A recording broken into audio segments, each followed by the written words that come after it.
All right, welcome to North Georgia Advocate Podcast 27. I'm Chris Dyer here with Viral Chhadua. Now, we've had a couple of weeks of what we would figure would be dead time, or at least it has election wise, but the fireworks have been aplenty. It's been going around with a lot of the stuff that's going on. We're going to talk about a lot over the next hour, but the most important thing is we had a couple of big revelations from the school board. Well, it's not big revelations if you follow it. They're crying poor. And then we had a couple of big dust ups at the meetings over properties with the Hall County Board of Commissioners. It's been kind of wild the last couple of weeks. What's your initial thoughts on all this, Viral? Typical Hall County shenanigans. It's the corruption just keeps coming out. I mean, it's just, and Jody White brought up a good point last night. We have people on boards, sitting boards, bidding work for Hall County, like Casey Riles bidding, on Riles Brothers Asphalt. And he got a construction company, they're bidding work with the county while he's sitting on on the tax assessors board, and he's on the Chamber of Commerce board. And I know the Chamber of Commerce ain't got nothing to do with the county government, but they're intertwined because they both serve on joint boards together. Sure. And then you got Bradley Dunkel, who's on the planning commission and works for DCCM, and they had properties come up. And to get around that loophole last night, lo and behold, they send them Beth Gorman to present it, who's the former, head of the staff office. Yeah, at least they're trying to make it look like there's not a conflict of interest there with DCCM. Yeah, it's just and we never see the corruption in. But getting into the Board of Education last week, here we are. Everybody's struggling to buy groceries. Everybody's struggling to make payments. Most people are living off credit cards and having to pay them off, and just keep going, and here the Board of Education is, we're $10 million short of our budget. We're going to have to raise your property taxes. Not one word saying we're going to have to cut it. This is even after we just passed eSplosh. The voters did. They had $50 million, between $50 and $100 million extra that they gained through the last splosh. Nobody knows where it went to. Where is that money? Why can't they use that to make up the shortfall? They didn't use it to pay. It's going to cost you a couple $100 to get that open records request and do your own trace of kind of figuring out where that money went to, because the people who spent the money don't know where that money went. Right. So, and I've talked to several people in the schools, that's tied to the school systems and everything. They're not actually, they work closely with the school system. They're not Hall County employees or anything, and they're wondering where some of this money's went, because some of it should have poured into some of the programs that they help out. Teachers are still having to spend hundreds and hundreds out of their pocket to buy materials. Something just ain't kosher here. And then we did some digging, and the farm's only appraised at $3 million. After we spent at least 11 to 12 million already now. It was 9.8 or so to build, and that's not counting all the upkeep and everything else where it loses money every year. Yeah. There's gonna hopefully there's gonna be a breaking point. Yeah, you can't even sell it to get halfway out of hog if you wanted to. Yeah. Well, that's again my point. that I like to beat a dead horse. These people have no incentive to save money or cut budgets or spend efficiently, because again, we're going to raise your property taxes. It's going to happen. It's going to continue to happen. They're leeches, to put it nicely, and I mean, it's going to hit a breaking point. So somewhere along the ways, it's going to hit a breaking point where people are just kind of fed up with it, and things are going to have to change radically and quickly to continue down this path, because it's not sustainable. So yeah, I mean, I know it's funny to me that somebody else as an elected person, what's the guy's name, Mark Petit. Yeah, no, I mean, it's just, well, he said something on the Concerned Citizens of Hall County Facebook page along the lines of, well, Hall County spends less than the average county. What does that have to do with anything? I don't care if they spend less than your average county in the state of Georgia. Like if I can't go to the movies, or if I can't go out to dinner, because if I go out to a dinner or something like that, maybe I'm not going to be able to afford my light bill this month, or I'm not going to be able to pay my gas bill this month, or I'm not going to be able to pay my insurance this month. Guess what? I have to tell my wife, hey, let's not go out because we can't afford it right now. Exactly. What does the government do? Oh, that's okay. We'll just raise taxes on everybody. Well, like that's and the audacity for an elected official to come out and say something like that, like how cut off are you from reality, from everyday people that are struggling, to be able to say something like, well, we spend less than, like that doesn't make it any better. You're still spending too much. You're still spending inefficiently.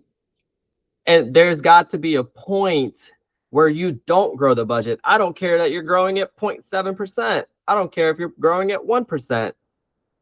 There's got to be a minus somewhere along the ways where, hey, we need to give people a break, and we need to start making some really, really hard decisions and cut budgets. Yep. Well, and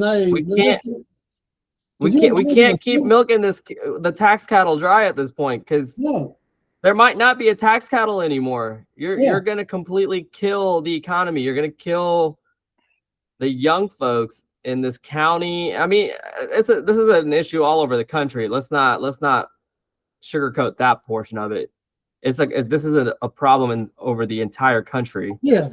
But we're trying to control, or at least bring attention to the fact that, hey, this is a local level issue. We can't control it, and we need to control it. And this is why we needed Susan on the school board so bad. She's not she's good with the budget and the numbers, and we're talking 300, right. And that's exactly what I'm saying, Chris. Nothing's going to change until people wake up and actually pay attention to the people that they're voting for, instead of just going out there. Oh, his last name starts with an A. He's at the top. He's above Susan, so I'm just going to vote for the first person. Like, I hope that's not the case. I know Steve came on this show a couple weeks ago and said that, hey, a lot of people, uninformed voters, go out there and the first thing they see, they just kind of tick that off. That is the dumbest thing I've ever heard. I've seen the stuff. I researched that after Steve said it. There's been studies on that worldwide, and it is. And that is so asinine. If you don't know anything about a particular position or about somebody's stances or anything, you don't have to vote. Like, that's an option. You can just not vote. That's what I do. Just vote for something. If I know nothing about either candidate, I just skip it. And I think that's the issue with our local municipalities, our local governments and whatnot. I think we just have too many uneducated voters, undereducated voters, and you know, I'm gonna say, I want to try to say it the nicest way possible, but people are dumb. Yeah. Oh, they're dumb as pack of animals, boy. I mean, you know. We cannot sugarcoat it at this point, because you're not realizing the water, that you're the frog inside of the boiling water. Yeah. You're not realizing that you're the frog at this point. So this is going to turn out really bad. Well, and you see that firsthand with the guys and my friends that I'm arguing with in my threads about losing rights and all that stuff. You know, it's just they don't understand what's going on around them, and that's what I want to get to real quickly is like the Democrats are trying to convince their voters that eliminating property taxes and going to a sales tax is a bad thing. Oh, we're going to be yeah, you're literally doing. But look, here's a Chris. Look, I'm gonna make an argument with that for that too right now. Okay, it's the simple fact that counties like Hall County have had surpluses on their current T-SPLOS and the S-SPLOS and the PPP SPLOS and all the elemental PEEP SPLOS, right? We've had $100 million additional revenue. This isn't something new. This is something maybe, you know, that they're trying to do just and add an extra SPLOS and whatnot. Okay, cool. That's totally fine. The issue I have with this, and kind of lean with the Democrats at this point too, is that we already have this in place. And the law literally states that, hey, if you have a surplus from your collections, you can use it to pay down the municipality's debt obligations, or you can give a tax rebate on your property taxes. When you have a county like Hall County that had $100 million in surplus money and they didn't have any debt, they could have used it for tax rebates, yet they still haven't. Why do we need to give these folks another opportunity to add another SPLOS to remove property taxes? I mean, and I get it, it's just specifically for property taxes, cool. No, but you have the option to do it already, and you're not doing it, so why do you need another one? The reason being is the property owner pool is lessening. Number one, because the higher taxes get, the more regular people's got to sell off their property. Right. And that means the property taxpayer pool's shrinking. Then you're going to have jackasses like Will Schofield, who had every bit of his land deeded to him through Nathan Deal when Deal was running for governor. And then he turns around and puts it in Cuba where he don't have to pay taxes. And he's going to bitch at us because people's wanting homestead exemptions when he's doing the same damn thing. He's got half of it in the forestry Cuba. He's got some of it in the farm Cuba. You know, he's got a 0.03 SPLOT over there on his property that they pay full taxes on. $800 a year. The rest of it is in Cuba. He pays nothing. And that's what's going to happen. These rich people's going to keep buying up the land. There's not going to be a tax pool. They're going to put all their resources in Cuba and in conservatories, and there's not going to be a tax base. Then you're going to have sales tax that's going to be 15-20%. Instead of right now, if you give the property owners a break, the ones that use their property as rental property, they can lower rents because they don't have property taxes. And if that goes into, because people don't understand that people that have rental property, they do not pay property taxes. The renters pay property taxes. Yeah, but good luck like trying to get people to understand that. The homeowner collects the money and passes it to the state, but he is not paying the property taxes. Right. No, I totally understand that. If you haven't realized, Democrats aren't good at math, or they pretend to not be good at math. But anyways, I'm not against that whole, hey, let's have another SPLOS specifically for property taxes to kind of eliminate property taxes. Right. And but at the same time, I do want to add though that this is only for personal properties. If you've got a corporation, if you've got, say, a corporation and got 6 rental properties under the corporation, you're still going to have to pay your property taxes. Property taxes, sure. If this is just for individuals, and everybody says, Yeah. well, food costs are going to go up. No, the state's mandated that you only charge 2 to 4 cents on food products and necessities. What's insane to me though is the fact that anytime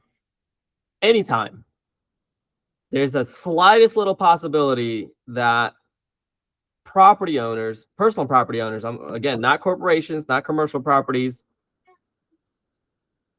any chance that they ever have for on a legal stance to eliminate property taxes or to save money, it's a massive ordeal, a massive issue for Democrats and Republicans.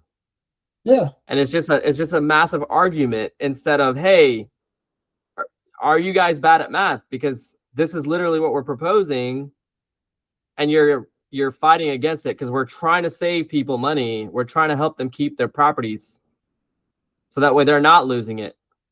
Yeah. Well, see, this and you know, well, I was gonna say too, you have quite a bit of tourism in the state of Georgia, especially right now with the FIFA World Cup going in. As a couple years ago with the NCAA tournaments, a couple years ago before that for the Super Bowl. So you do have a good chunk of tourism that comes through this state. You have all the coastline. You got Lake Lanier. You got Lake Allatoona. You got a bunch of recreational things that attract tourism to the state.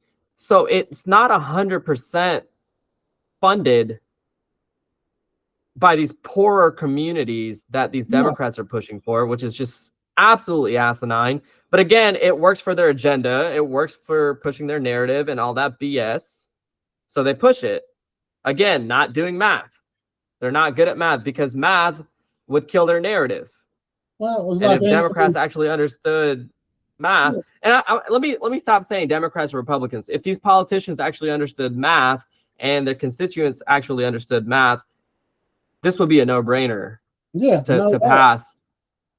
Well, and it's like that Raphael Warnock is totally against it because he owns a bunch of government housing that's run by Section 8. He don't want competition. Right. If rents come down and affordable housing comes in place, he loses clients. Yeah. He loses those government subsidies, and that's what it boils down to. And the crazy thing is, both sides are too stupid to realize that they're being lied to. Yeah. That they have their heads so far up each party's ass that they do not realize that they're being lied to on such a massive scale. But again, I think this kind of boils back down to people are dumb. Well, it's the school system. They don't teach them to critically think. Right. They're just taught to be subjugates, and they do what they're told. And that is why we are right. We're turning into the Lego movie. Everything is awesome. You know, that's pretty much where we're headed. Yeah. You know, and you got people that just pisses me off about Schofield so bad. He's going to put all his stuff in Cuba, then bitch at us for not promoting homestead exemptions. Give me a break. You know. Hey, you gotta know how to play the system. That's what they there's a reason they don't teach you critical thinking skills, because that would mean more people understand the system and the ways out of paying taxes. No doubt. And I'm not blaming Schofield for using Cuba or taking the tax breaks he deserved. But it's hypocritical. But don't do it and then bitch at us for doing the same thing. Yeah. But that's his job. That's his job, to just leech as much tax revenue from people as possible. And he don't say that. He said, look, I understand the elderly or whoever's wanting these tax exemptions. I understand.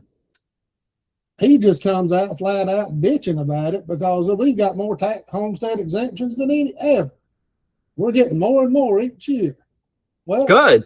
That means you got to stop spending. Yeah. You know. Oh no, I got to be accountable and more efficient with my money. My $400 million budget. Yeah, it just don't make no sense. And then we got the tax assessor's office. They brought up, I don't know if you've seen it.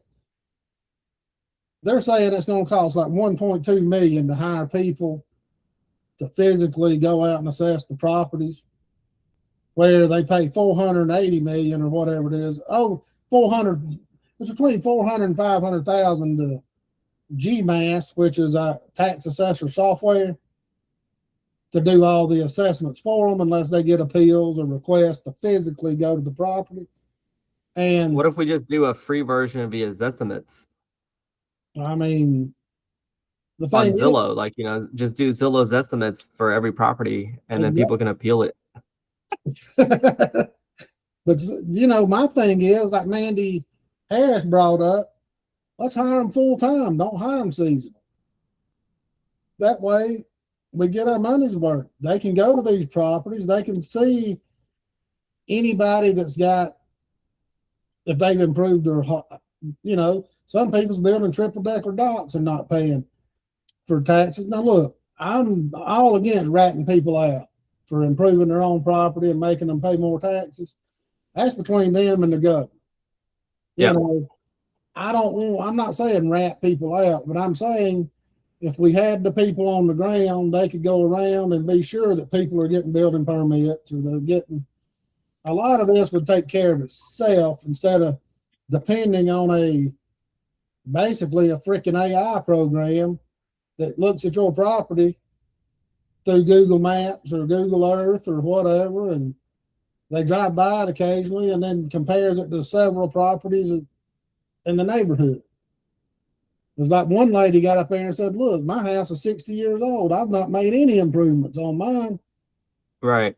My property taxes went up 400%, where the houses around her, they've remodeled the insides. They put new siding on the outside. They've actually made improvement. She gets the same assessment as her neighbor. And her house looks 60 years old, and that's not how that's supposed to work, and people get screwed. Yeah. Well, I mean, again, it doesn't help either when you got a bunch of career politicians and people that didn't get voted back into office on the tax assessor board too. Yeah. And people who don't show up to their meetings and to their positions for those meetings. So yeah, it's a big issue, and again, it's just kind of like, it's also just so tiresome, like the meme. But yeah, I think none of this is going to change until more people start to wake up and realize how badly they're getting screwed. Not only that, we kind of saw that last night at the meeting too, where if people show up when it's in their own backyard and it's something that's hurting them or affecting them in a way. Other than that, people don't show up. They don't care. If the guy on the other side of the road's getting screwed, not my problem. Exactly. Oh, wait a second. Now I'm getting screwed. This is an issue. And that I think that's where we kind of lose the sense of being a good neighbor, because you guys didn't show up for a lot of these things when people on Old Winder Highway were getting screwed with 700 townhomes and 50 million square feet of warehouse space on two roads. And it's kind of similar to what you got going on in the Highlands. Not even that bad. And you didn't show up for that. You only showed up for, and I get people are busy. I get it. People are busy. The system's designed. Yeah, and the system's designed for that, to keep us busy and not to be active, and it lets people like this kind of get away with a lot of this stuff. But this is a critical time, I feel like, in our country, and then on a local level as well, where more people have to start showing up to these meetings. Heck, I can't show up because I'm working, but you better believe I'm on my computer watching those meetings and kind of paying attention to what's going on and trying to keep myself as much, as informed as possible. And then, keeping up with Jody's posts and Tyler's posts and what's going on in the Concerned Citizens group page, and Other people on North Georgia Advocate page. We're trying to keep up as much as we can, and we are active. But we need more. We need more people to start paying attention. We're not asking for money. Like we could literally be asking you guys that watch this show, hey, give us some money so we can have better outreach. No, that's not the point. You're already getting screwed as it is by your local governments and the leeches that they are, because they're extorting you. But you have to start paying attention. You have to start showing up and asking questions. If you can't show up, call them, email them. If they don't respond to you, blow up their phones and blow up their emails. Well, it was like case in point last night. Mark Redmond said he's been trying to get Billy Powell to talk to him for a year. Won't even return a phone call. Won't return an email. Because they don't like to be held accountable. He's been in that position for 20-something years now. But it's funny. He's never had to be accountable for anybody. Yeah, and now he's Kathy Cooper's the one that helped him and reached out to him and gave him what he needed, and he's not even in her district. Yeah, which is just sad. That's sad. That's a shame on you, Billy Powell. And I'm not, shame on you. And Kathy, she gets a bad rap, and I'm not saying she's a good commissioner by any means, but she does talk to the constituents. She does talk to people. It may just be to save face or whatever, but at least she puts forth the effort. Sure. She goes to a lot of stuff. Billy Powell don't go jack shit. We've seen. Well, unless it's youth leadership or Lakeland Area Association meetings. Yeah. But or Chamber of Commerce meetings or a real estate closing. Yeah, no doubt about that. And last night, I want to make it clear, we're talking about the 56 home subdivision that was going in on between Jim Hood and Highland Roads up there where the big turn is. If anybody doesn't know what I'm talking about, if you go down Jim Hood, they got a huge curve where Highland goes up the hill right there, and the big up on the hill, the big house up on the hill up there, that's Dr. Owens' house. And I went to high school with his daughters and sons and, great family. And he was wanting to build these houses down at the bottom of that hill on the other side, pretty much in a freaking floodplain. And that's why he had to put all that buffer around it, because at the bottom of that hill and that big curve where I think it's Bear Creek that comes through there, when I was in high school, it would literally be over the road when it rained a lot. When it flooded, it would literally flood that curve. I mean, that field on each side of the road right there would be underwater. It'd be like swampland, and it'd be that way for 2 or 3 weeks. And they eventually fixed it and put in a new bridge, but it's still, you can still see out there the water gets into the land some. But he's wanting to put 56 homes on a 1/4 acre lot. In the middle of them homes out there that are on between 1 and 5 acres minimum. Most of the lots are 4 or 5 acres. A bunch of them 1 acre, but many of them 10, 15, 20 acres. And you're talking, they're $1 million homes now.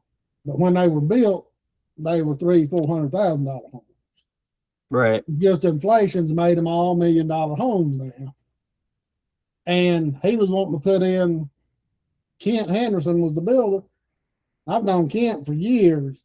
Good guy. I mean, I ain't got nothing against him. But he knew better than try to put that up there. He lives up there. And well, look, let me backtrack that. Like you said, he knew better than to try to put something like that up there. And this is one of the reasons I feel like this was just all for show. This wasn't an actual, hey, I'm gonna really try to put this subdivision here. This was a great setup to make Greg look like an idiot, which he does a lot on his own. But you're telling me the three amigos and Billy Powell's the one that started the motion to deny this application, and then they all followed suit? Well, that I'm not buying that as anything more than theatrics to kind of show Hall County, hey, we do care about the community. We listen when you guys come and talk. But they have no incentive to. What's the reason? Kathy's gone. Billy's got 2 more years. Jeff Stowe's got 2 more years. Billy don't Yeah. give a thing. He's done proven that. They have no reason to put on that show when it's not in their neighborhood, you know. Look, I get that maybe they don't have a reason to, but what a better reason to than make Greg look like a clown. He don't care. He did the same thing with the Murrell plot when they were wanting to put in that rehab center out there for for the cancer patients and stuff. It was just the wrong place. Great concept, wrong neighborhood. They eventually pulled the stuff. They're not going to put it there after a lawsuit was filed. But Greg did the same thing for that. He gets his heart on something and he's going to go. Yeah. He bought and maybe he was trying to get, just kind of get somebody else to build this kind of a subdivision out and see how the sewer system works. That actual sewer system, I think that's basically, he was wanting that neighborhood to really be a guinea pig. Eventually that could be groundbreaking for building all over. I get that, but that's what I'm saying though is again, I think it's another reason that they're like, hey, this is a good time to humiliate him and really show him who's boss with us three against them two. But I don't know. That's just my perception of it from the way it kind of transpired, and then you got a motion to deny, and then a second from Stowe. And then you got a final third one from Kathy there towards the end. Kathy was going to vote the table. She was wanting the table. Then she changed it to last minute. Right. Yeah, but that's what I'm saying. I just feel like it's theatrics more so than anything else. I honestly just think it wasn't about the development. I think it was about that new septic system. Sure. They wanted. But wasn't it like a quarter acre lot size though? Yeah, no, right? Don't put it on there. Build your neighborhood. No, build a barn or something out there in the middle of and out on 52 or something where if it goes bad, it don't affect people. No. I get that portion of it too, but what's the difference between what Kent was proposing with this development and high density housing? I don't think there is, because you're still putting a house per 0.25 acres, which is really small lot sizes.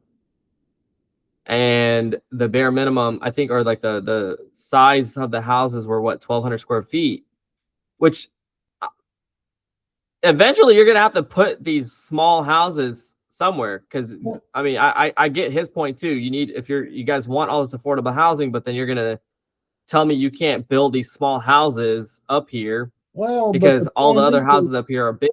He defeated his own argument because he come out and said they're going to be $350,000, $400,000 homes.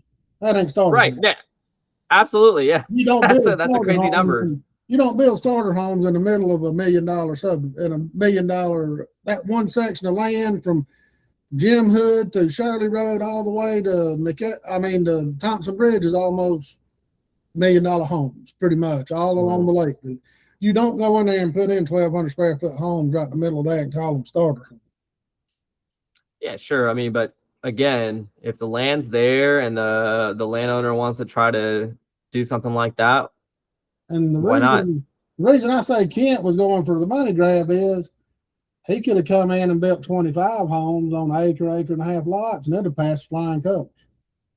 But maybe the landowner, or does he already own the property, or was that? Oh, okay. That's a different story then. Because if he doesn't, then that's a lower sale price for the property. If you're only putting a house per acre or an acre and a half. And I believe they said he was the landowner.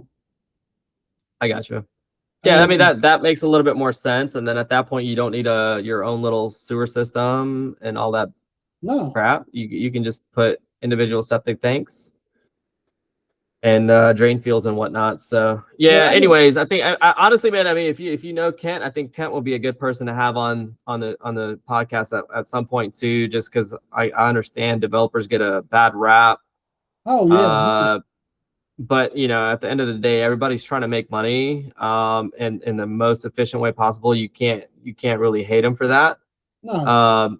You would kind of hope government will be that efficient and try to be that efficient when it comes to spending money as developers are at making money. So, and Kent, he's built some great neighborhoods in this county. I mean, he's done a lot of good. And another reason I say Greg was all in on this is his whole campaign for District 9, for 9th District, was affordable housing. Once he heard affordable housing, he was going to try his best to get that pushed through. And, he finished like dead last in the polls. I don't know why he's still trying to climb up that 9th District tree at this point. I know. You need to kind of hang that horse up and enjoy your days not being in office anymore. Yeah, I know you got 6 more months. Yeah, and then during this thing, the people got rowdy behind him. I've heard they were out of control in the back there.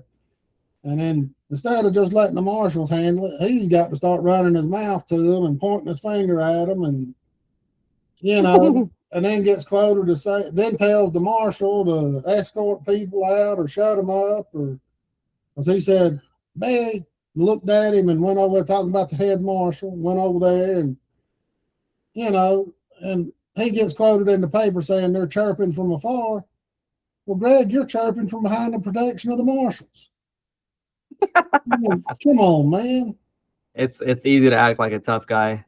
I mean, protection. I'm not saying they need to get out in the parking lot and just duke it out, but come on, you can't accuse somebody from chirping at afar when you're hiding behind. Not even that, but that comes with the territory of the position you're in. You're in public office. The other if you can't stand the heat, stay out of the kitchen. Yeah, the other four. And I don't think he can, because he's not running again. There you go. Yeah. He's getting out of the kitchen. And you didn't see the other 4 doing it. They just sat there and watched it. Let the marshals do their jobs. Well, we've seen Jeff Stowe do that plenty of times. Oh yeah, no, I'm not taking up for anybody. I'm just saying last night. They didn't do it they didn't do it last night, but we've seen Jeff Stowe get into it with the folks of Yellow Creek, I think it was. Yellow Creek, yeah. Telling them to get. He didn't get into it with them. I'll take that back. He didn't get into it with them, but he did start asking them to, hey, hurry up and get out. So I got to bring that clip up one day. Like this is going to be historical. Yeah, it's but yeah, it was just crazy, man. Just let the marshal. If it got out of control, that's on the marshal. The marshal should have handled it long. And I get it. You get an angry mob up there it looked like for a minute that it might pass. And I get it. They were pissed. Well, and I mean, at the same time though, too, I feel like the marshals you gotta let people kind of vent it out. Nobody's getting rowdy. I think, people are just talking and they're pissed off because this is happening in their own backyard. They don't want it. And they're trying to pull this BS last minute tabling because, hey, I got to come back for this. No, vote on it today. We're all here. Well, and we don't want to go through this whole BS as Yellow Creek did and have to show up 10 times. And how many times has Gibbs got mad and said, hey, y'all need to cool it. Calm down. He didn't say that last night, because you got to let people vent it out. It's an emotional thing for a lot of people. So you gotta let. If you can't handle that, then you don't need to be in office. Yep. And then moving on to the next big thing was the Sardis Road thing. It's just a good concept. I think it's needed. I've seen those things. They're nice. But if it was in a different, you're talking about the boat storage? The boat storage thing on Sardis Road, just where that is, I mean, it's a cluster screw as it is with traffic. And that had the guys come up there and testify about how people already get confused going down his 1-lane pig trail road. And, and they'd have to redo the whole freaking roadway there. I mean, it's a great. But I mean, that's on the developer to do it. I think that's on the developer to do it. And again, everything, more power to. Yeah, I think that's a good location for it. You got multiple boat ramps within that general area, and then I think the entrance and exit for the boat ramp was right off of 53, so I don't think that's an issue. No, they ain't got that yet. They've got to get it. They've either got to get an easement by the property or something. Where's the entrance and exit off of right now then? That one for the storage. It's off of. It's a little pig trail. It's a road that goes down to the side. I can't remember the name of it. It's Hold on, let me pull this up because I could have swore they the said last entire, or night. not the entire, but because I remember the commercial aspect of it was off of Sardis, but I thought the driveway, yeah, so the driveway, That's where they've got it proposed. They've still got to get an easement for it. That's what Beth I was mean that saying. okay, but that's what I'm saying though. I think that's fine because they can't cut across that stream, so this is never going to get built if they don't get the easement.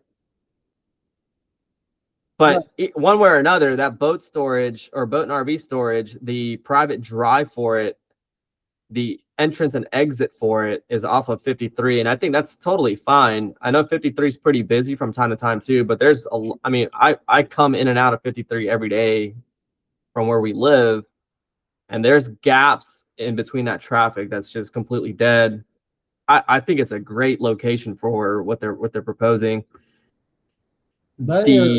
The commercial aspect of it, I'm not too sure about, especially with the fact that there's no sewer.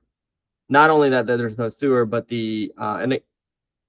we're being repetitive here from previous podcasts, but you got what is it? The potential septic tanks and the leach or the drain fields that are going to potentially drain into that stream. So I get the concern there. Yeah, there's as two far as the boat storage and the lake. And then one guy said last night that sewer was only a half mile away. If they want to, no, 5. They said it was 5 miles away. That was I think he. No, that was no, I'm sorry. You're right. Because I think it was 5 miles for Highlands.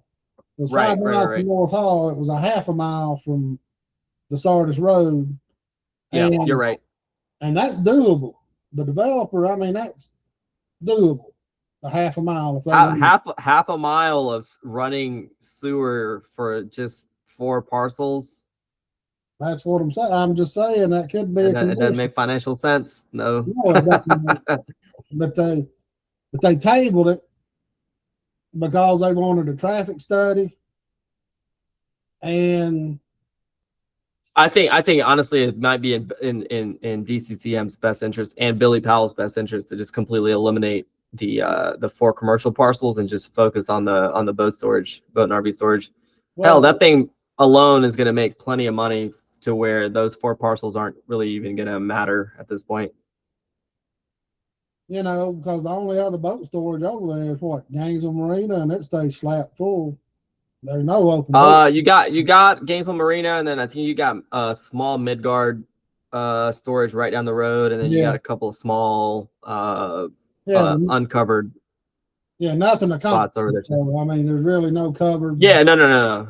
This would be, I think, the one of few in that general area. So yeah, because Gainesville. But yeah, I think that's going to be there. And you know, this is the other thing that kind of irritates me, and you know, I'm only ragging on her because she makes it easy to rag on her. But being in the commercial real estate field, to ask a question about a boat and RV storage facility, like so is this going to have a gate and a coded gate and entrance and all that? I'm like, what do you think it's going to have, Kathy? You think they're just going to leave it wide open for people to just anybody to go in and out into people's $100,000 boats or $50,000 boats and $500,000 RVs and stuff? Like, I like, to me, I was trying to process that. I'm like, what kind of question is that? Like, you're a sitting commissioner that's approved, I'm sure, plenty of these and have seen plenty of these, and you know that they're fully fenced and security gated and security fenced all around, and they're coded. Yes, that's like obvious. That's kind of like. But anyways, is the jail going to be having a fence around it? You know, right? Like it's just such a God. It's like, I don't know why it rubs me the wrong way, but it's just like, why do you have dumb questions like that? Just to pretend like you care about. Oh, is this going to have that? Okay. All right, just making sure for the neighbors. I just wanted to make sure. What? Oh, yeah. No They're doubt. not doing that for the neighbors. They're doing that for their customers. Yeah, and I don't think, and Powell's got to know that this ain't gonna pass unless it gets into the next session, because if history tells us it's gonna be 2-2, Stowe and Cooper from one side, and Yeah. Gibbs Again, I think the better chance of getting this passed is you got to remove that commercial aspect of it all up and down East Sardis or whatever, and then just keep the boat storage. Look, if you're a neighbor to these boat storages and you got a 50-foot buffer and a 20-foot buffer on the backside, from what I can see, like that's great. You're not gonna have crazy noise. You're not gonna have a crazy amount of traffic going in and out, and people are gonna be using 53 to come in and out of there. I don't know how much more you could want. I understand you want to try to preserve green space and whatnot. That's totally fine. Go buy the property from Billy and pay the taxes on it, and then it'll never get built. Cool. Yep. And then we had Mark Fall brought up his thing last night after it had been. Yeah, you know more about that than I do. And I've seen Tyler also kind of speak on this as to, this should have been passed. It should be a non-issue, yet it got denied again without any discussion. So, but you could speak on that more. Well, Mark Fall's got a lawsuit against the county because of subdivision and stuff behind him, taking all his, backing up right against him. His property's washing away. And I mean, it was just it's a big to-do. I've got the paperwork, and the judges have already ruled in his favor, kinda stating that he can do certain things on the property. And now he's built an event center, tasting room and event center, and current county code says that he can have whatever the hell he wants out there. He just can't charge people to use his facility. All he's asking to do is to start charging. I mean, he's not asking to build a parking lot. He's not asking to do anything. Literally micromanaging a private property owner. Other than what he's already doing. Sure, he's going to have a little more parking, bring in some gravel or whatever. And they said, oh, gravel's noisy. What the hell kind of planet you live in? How's gravel noisy? It ain't like it's filled with a bunch of snapping pops or something going pop. Yeah. I mean, gravel, yeah, you can hear a car driving over it, but it's not noisy by any means. And then another thing, between him and the property next to him, they were making him have a 300-foot buffer. That's a freaking football field. When code basically states you've only got to have like 50 feet anywhere else on that property and at other places. 50 feet, and they're making him have something 5 or 6 times the buffer. He's got hours that he's got to close by. I think it's like 8 p.m. or special sessions on the weekend can last longer, like, if it's a wedding or certain things. But he's already had events out there like breast cancer stuff. He's had bands and DJs, and he's had different types of events. But he's had to let them use it for free. He said he's lost a lot of business because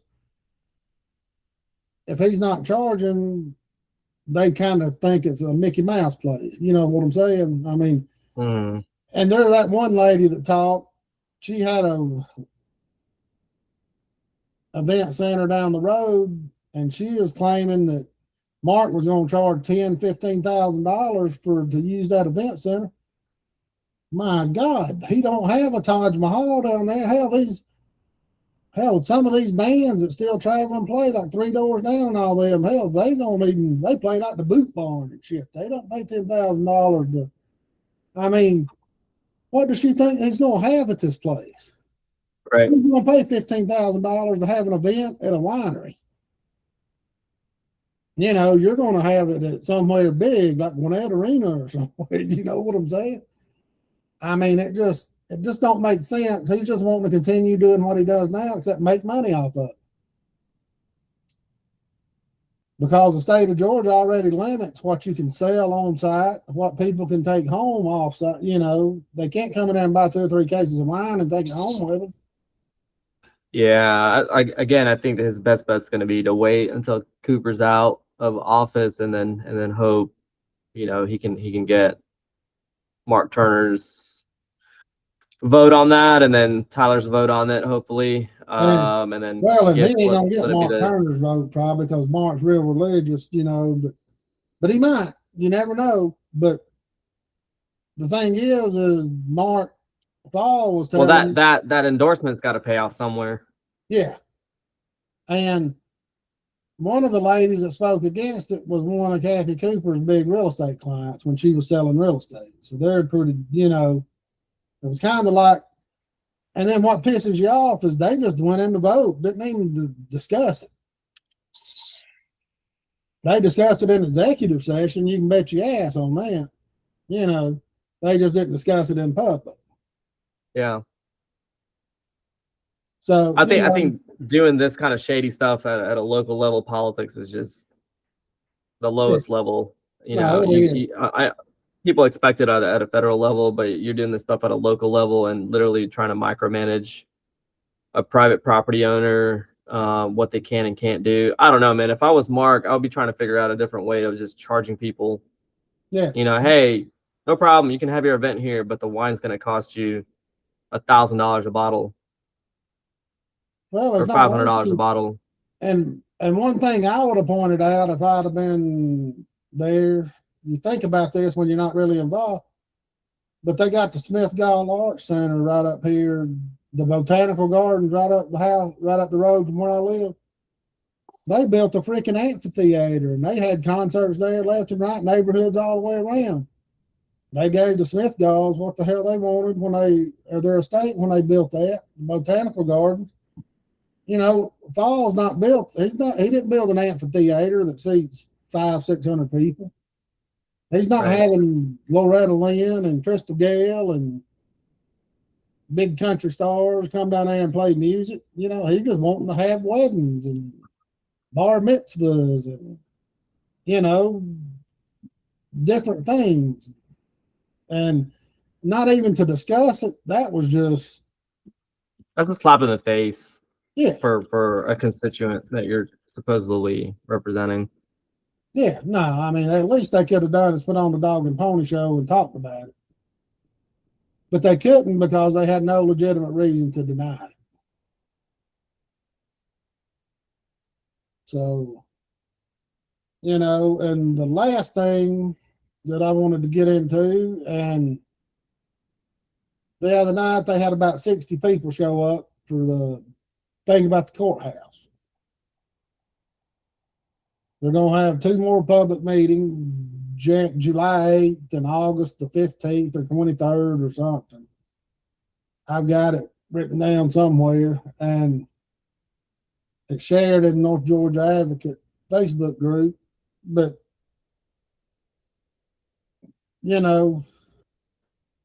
they're claiming the other night they had judges and attorneys and everybody there talking and citizens talking about how if they put it downtown and take their property, it's going to put people out of business.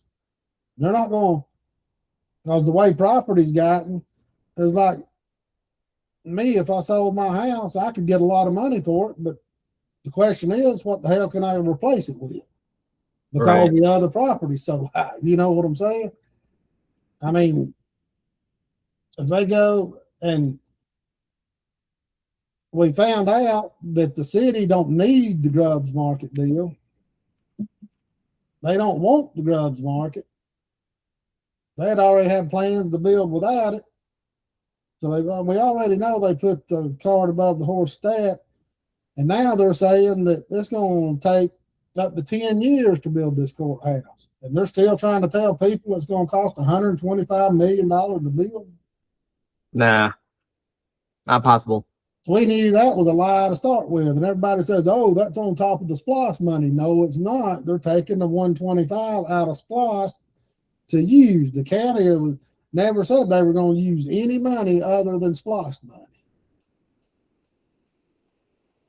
It's funny. The original number was 400 million. Then it went to 350. The closer we got to SPLOST, the lower the number got. Now that they've got SPLOST, you're going to start seeing the number creep up. And then the most asinine argument I've ever heard is, oh, it's got to be with it. There's two of them. Walking distance and food court.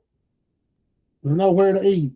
Number one, if they build it where they're going to, it'll take 30 minutes to walk from the current courthouse across the bridge to nowhere. Now it's the bridge to half-empty apartment building and over to the courthouse. They can't build another bridge across that road down there to tie the courthouse to the courthouse. Right. You damn sure can't build. It'll cost $100 million to build a bridge. I mean, you know, so the people are still going to have to drive from one courthouse to the other unless they've got 30 minutes to walk it. I mean, well, they do allow golf carts, so yeah, maybe it's a good business to start renting out golf carts out there. They can put a golf cart downtown in right there, I guess. You know, yeah, but that might be a good business idea later on to start a golf cart rental. We don't want to. Yeah, that would be a great business. We need to get into that if they do build it over there. Buy us a bunch of easy go golf carts and we'll start renting them. You know, but then Kathy Cooper brought it up. Now the judges, I've heard where they're saying it too, and a bunch of the attorneys. Well, the attorneys are downtown. No, a few attorneys are downtown. Most of the attorneys are on Green Street or elsewhere. They're not downtown on the square. Stop pissing on us and tell us it's raining. You know, the attorney, it'll be quicker, just as quick to drive to Browns Bridge Road as it is to drive from the square to the new parking deck and park and get out and go. Yeah. Now I'll take that opposite side of you on that one. I think most of the law firms are around closer to downtown, essentially. No, I'm not saying that. Right. They're not on the square like they make it say, oh, all the attorneys. Right. No, I get that. They're not on the square, but they're close enough. To me personally, I consider Green Street part of the square at this point, just because of the relativity of how close it is. Right. So yeah, but no, I get what you're saying too. And I think it's kind of a done deal at this point. So it's just not even something I would spend too much time on, and then, outside of just kind of showcasing it to our audience. Deal because the city may tell them to pound sand. You don't know. But then the other thing is, all these restaurants on the square will suffer if the courthouse is not here. Don't give me that. It takes over an hour to eat lunch at somewhere on the square. Them people at the courthouse ain't going. Some of them are. But if you're on jury duty or you're in the middle of a trial, yeah, you're not waiting that long. They're not eating on the square. They can put a food court in the bottom of the courthouse. You know, they can put a Chick-fil-A. I mean, there'll be restaurants lined up to be in the bottom of the courthouse to eat, you know. But if you want your voice heard about the courthouse, show up July 8th at the. Yeah, if you want your voice heard, don't expect any changes. But just because it's heard don't mean it's going to be listened to. Right. But that does not mean you don't need to show up and speak out, because if enough people. You know, I wonder though, Chris, if I know they're doing this public hearing and whatnot, and sounds like a lot of the work is done, but maybe things change with you got 2 seats changing in January. Yeah, that's what I'm saying. Is maybe some things do change. Because Gibbs said he's going to be transparent. He's pretty much tried to do as much as he can. Yeah. You know, and we know Tyler spoke about the courthouse a good bit. I mean, you know, he hadn't come out and definitively said he wants it on Browns Bridge, but he's intimated that because there's nowhere to put it affordable near the square or on the square. You know, it's just so, and we don't know where Mark stands on it, but I know he's done said he wants it on Browns Bridge. That's the best place to put it. And, you know, it's just common sense. You don't take $15 million of property off the tax digest either. Building it over on Browns Bridge because it's already off the tax digest. Yeah. Well, you do when you can just raise people's property taxes. Well, yeah. You know, it's just, and, you know, it just kills me why they want to, the way they're going about it. If they want it on the square, they should have put it over there where the bridge, that property sat empty for 10 years. Yeah, I mean, that's a little too late at this point. And that bridge is kind of it still kind of leads to nowhere because it leads to a parking lot of an apartment complex. And a few So it's like, a couple of restaurants. and a couple of, and 2-4 restaurants. That's it. Like, No, that's what we built. Yeah, it's a burger joint, a pizza place, and a couple of coffee houses. No, I get that, but like that's what we built the a bridge for, is to go into a apartment complex parking lot. But you know, and then I see the flip side too. Okay, well, it serves not just that apartment complex, but it serves the other one too. Midtown too, yeah. Yeah, Midland and whatnot too, just kind of connect it to whatchamacallit. But at that point, I think a lot of those folks just cross from Wild Wings Cafe. Like they don't even use that bridge. Yeah, they cross it Wild that bridge. Yeah, I'm gonna say that bridge is used more for by photographers than it is by commuters and skateboarders.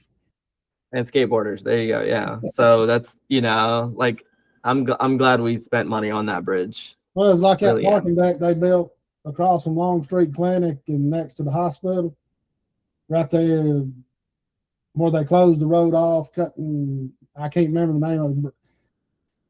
Bradford Street, where, you know, it cuts off by the hospital. But anyway. Yeah. The only that's the parking deck that's there. Nobody uses it except you got a bunch of little you got a bunch of young kids get up there with them little hot rods, you know, they souped up like those Fast and Furious cars. They sit up there and just lay drag and do all that crap and late at night. That's the only thing that thing's used for. Well, at least somebody's getting use out of it. Exactly. It's like that one parking deck up on the square. Hell, the only thing they use it for, the city, to store their little trash trucks up on the top floor of it, top level of it. Over there. Which one? The one next to Carol Daniel over there. Nobody. Oh, really? No, nobody ever fills it up. Carol Daniel people don't even park in it. They take up. That's the main reason. There's one of the reasons the city put in that pay for park crap, because Carol Daniel and all those other businesses were taking up all the parking. Well, hire you a freaking cop and go over there and start putting, you know, and write tickets. Yeah. That I mean, I've seen that deck get filled up usually on like whenever they have events. So yeah. I see the necessity for that one and the one by the library too. Oh no, parking gets like a nightmare for sure. Yeah, because like First Fridays and whatever events that they have on the square, those parking decks usually get filled up, and then there's even more, you know, search for parking at that point too. But yeah, that's. Yep. Well, anything else you want to get into today? Right off the top of your head, anything we missed? Not really. I don't think so. Glad the sheriff hasn't gotten arrested again, so that's a good sign. We're moving forward. Oh yeah, county or seems like or something. That's the DA's not. I don't think there's any updates from the DA. I think still out. Yeah, everything's still out, and no, we hadn't had no reported of absence. balls at the jail, so everybody's playing nice over there. Yeah. Everybody's playing nice. That's good. I'm glad. And then we do got some Sheriff Couch. I meant to give you bring you one and wear it on the podcast day. I got one down in my truck. We got some Sheriff Couch Memorial hunting hats that we're selling up at Lula Mercantile up in downtown Lula. You can get you one. Man, that's a sad situation with the whole sheriff's department. It's just kind of an eyesore for the entire department. Yeah, and I mean, and what kills you is not the fact that it's not just the fact of what Couch has done; it's how inept the people that locked him up were. Shows how bad. I mean, that's a reflection on your leadership. So yeah, makes sense. Doubt. I mean, you got people arresting a dude that's not even certified in DUI. They're not even trained for it anymore. Yeah. The dude recorded a video of Couch stumbling around and then turns the video over and then throws his phone away. And you literally can't make this stuff up. What did they do? Go to the O.J. Simpson School of Detectives or something? I mean, if anybody's old enough to remember that, the way those detectives handled that case is just similar to what Hall County's doing. No chain of command. I mean, just it was the Keystone Cops. Right. But something's got to change in that office. Well, I think this was good for a Friday. And we'll be back. We'll try to get back next Monday or Wednesday. Next Monday. We did try to get a guest on. I'd like to get. We're trying to get a guest right now. Everybody I've talked to has either been on vacation or they've had, because right now, with school only being out 6 weeks in the summer, these parents have got to get their vacations in when they can. Because hell, some of these schools start back late July. You're talking. Jefferson and Jackson County, they start back in like 3 weeks, 3.5 weeks. I mean, the kids can't even get a summer job anymore. So, they did pretty much all but pass the UDC, the last night's meeting. I did want to mention that, and we'll go into that more on our next podcast. I'm hoping that we'll get Charles Vanderbilt on or somebody, the Flowery Ranch has had a lot go on too down there. And I just want to pick his brain and see what's going on. He's done said he'd be on, so he'll be a good guest. So, we got the renewal of $68,631 for bottle service, water service for the county. Yeah. I think we need to just sprinkle that out there real quick for anybody that's actually paying attention to this podcast. The county spending $68,631 for the year of 2027 on bottled water. Amazing. I should have threw in a bid for that. Just go shop at Sam's Club and go deliver it to the county. Oh no! You figure, hell, for $68,000, you could work a deal out with Kroger and go buy their bottled water for cheaper than that. You can get a 40-pack. I got a 40-pack at Kroger the other week for like $2.99. That's what I'm saying. I could have just started a small delivery service and dropped it off. Oh hell, we could have paid for a whole house filter and just filled up bottles and took it to them. I mean, come on. And I seen one of that when I looked at their price list. The 3-gallon distilled water was like $70 for 3 gallons. Surely to God that's a typo, because the 5 gallons was only $9.50 for the jugs. If you're paying $70 for distilled water, somebody needs to be held accountable for that, for 3 gallons. I mean, that's not even spring water. We're talking that's distilled tap water.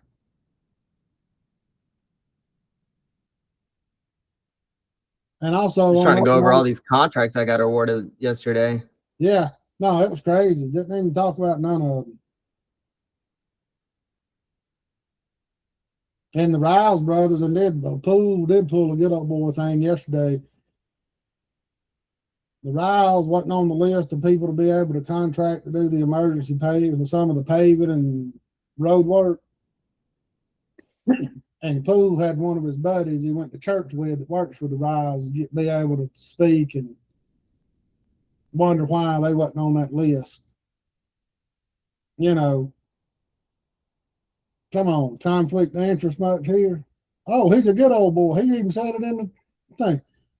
See you later. They bro. do. They say it proudly. They do say it proudly. It's not anything derogatory. No. And when the guy left, he goes, "Bye, bro. He's a good old boy. I go to church with him." You know, At least they're not hiding it. You got to give them credit for that, for being bold enough to just say it out public. Yeah. Well, I mean, the county does need to be transparent about who they let bid and who they don't, and how they score them, and things like that. And poor old Mark Redmond, he's got a bill of fixing to be double. He's $400 trying to get all this information from the county, trying to piece together some of this corruption that's going on. Yeah. You know, well, no help. So, all right. All right. Let me hop off. Yeah. We'll be back next Wednesday. Next Hopefully, we'll have us a guest next Wednesday. I'm hoping to get Charles Vanderbilt in, or somebody else. You just never know. I know we're going to get Tyler back on to talk about his win, but I was kind of waiting to see whether Gina got her signatures. Yeah, we could. I mean, yeah, we can wait for that or start pre-celebrations. Yeah, because you know, she's got till July 15th, I believe, to get her 17. It's going to take, I think it's 1,600 she's got to get, but she's going to take at least 1,800 because 200 or 300 of them's going to get kicked out on average. So, you know, it's crazy. It's June and tax assessments haven't gone out yet. This is again another year of, hey, you're gonna have like 60-day notice that, hey, your bill's due.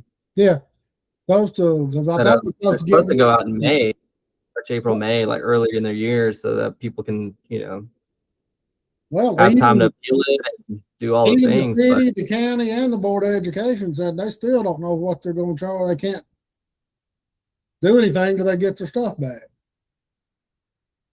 Because the state did change the rules this year. Remember last year, municipalities could opt out of the 3% cap. Hall County did, the Board of Education didn't, or vice versa. But now they passed a law this year to where nobody can opt out. Everybody's in the 3% cap. So I think that's why it's taken so much longer, just as long this year. Surely it won't take till November or December like it did last year, but you never know. Because I think I didn't get my tax bill last year till like December, the first week of December. Yeah, super late in the year. Yeah. Yeah, because I usually pay it by the time way before I even got my tax bill this past year. Mm-hmm. So, all right. Well, we'll keep you guys posted on that. So let me hop off. I gotta head to work.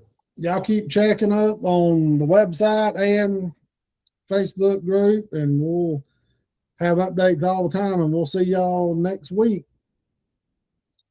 Bye.